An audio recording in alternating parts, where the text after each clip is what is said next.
you've made it to this podcast and you're not in the sixth form, then give yourself a big pat on the back for working so hard at all the other history skills that you've been given an advanced target.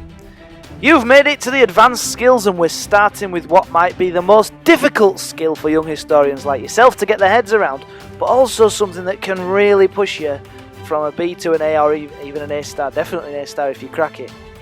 To crack this skill though, you'll have to show that you can see how different subtopics chosen for the various paragraphs that you've used relate to one another. To be able to do this, you're going to have to understand a topic to such an extent that you can see how things fit together. So really, if you're going to attempt this, then the first step is to make sure you attempt it on a question that you feel sure you know a lot about. If you're in my class and listening to this and want to try it on a previous essay that you did well on, or try it on something else, then please come and speak to me, as unless it's a key assessment, I'll almost certainly let you. Right, let's delve in then. First thing to note is that you will write your essays pretty much as you did before. And the things that are likely to change the most will be the bits at the end of your paragraphs and in your conclusion. Second, perhaps one way to get your head around all of this is to remember that history is life. And life is not stop-start. History is just life, but it's already happened a while ago. Life flows from one day to the next, from one action to the next. I'm going to go through a long-winded analogy here because this is the kind of thing I do. But let's say, for example, you might have got to school one day recently in a very bad mood. Let's think about a history-style question about that day. Here we go. The main reason that you got to school in a very bad mood that day was because of the attitude of your parents. How far do you agree with this statement? What an interesting question. Well, let's think about that day, which might be completely made up, but actually knowing teenagers, it might actually have happened to you one day.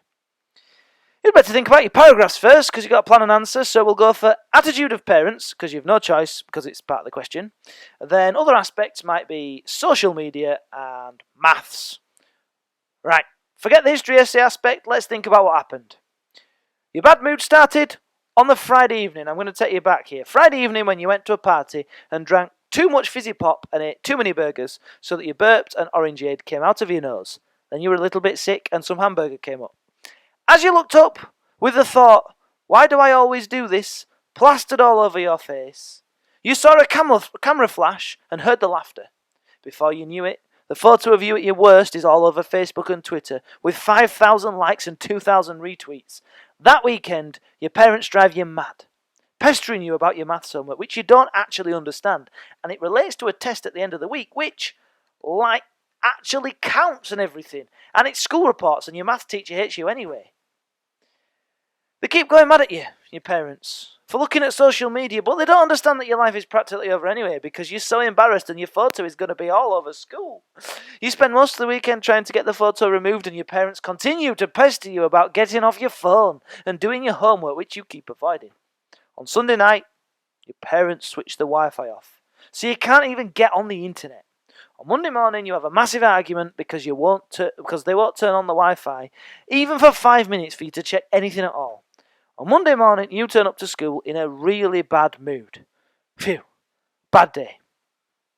Now let's think of it from a history point of view, because just like history, which is, by the way, the same as life, only it already happened, things flow into one another and affect one another. This is the whole point of my analogy.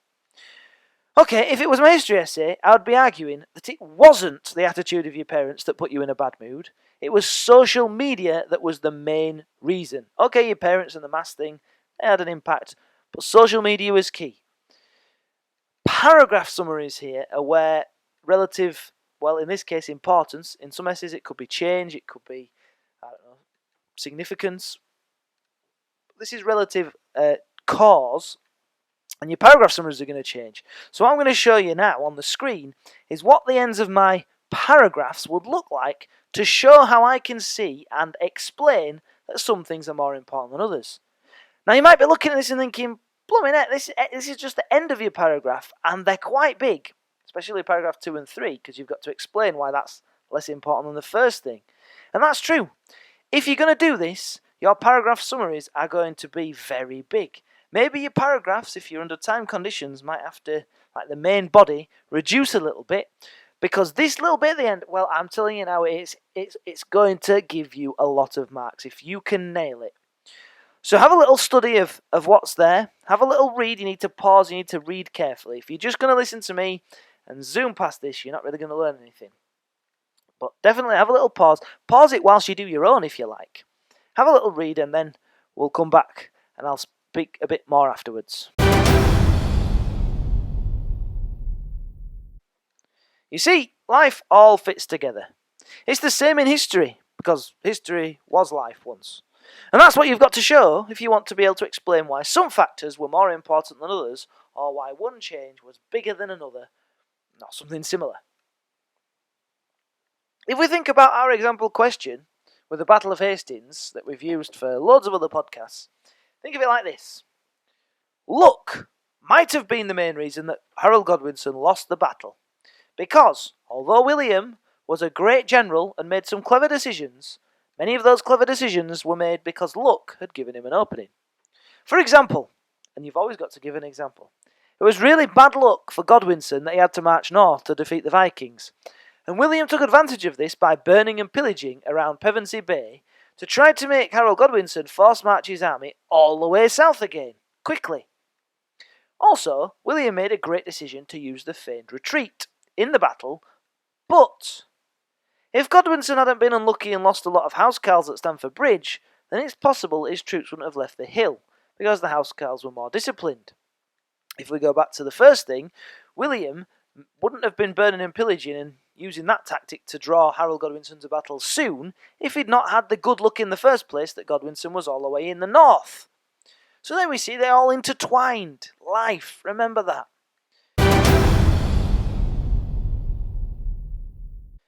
My last and final tip on this topic is to always consider, what if another factor hadn't happened?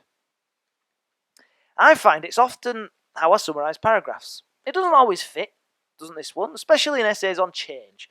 But on causation essays of why did this happen, it usually does. You might write that this factor is more important than this factor, because if this factor hadn't happened, then... For example, because I like real life examples, Tottenham lost the Premier League in 2016 because Leicester had a better first team at the end of the season. However, injuries were a more important factor, because if Tottenham hadn't suffered so many injuries over the season, then their first team would have been superior and they would have won the title. Or, history example, Germany lost the Second World War because they couldn't keep up with the wealth of the US economy.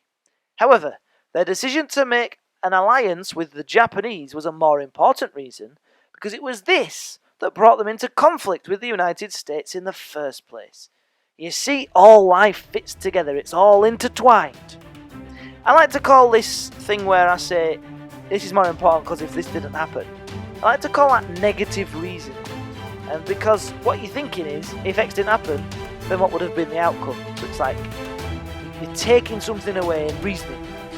And this is all to help you to think about what the most important reason is.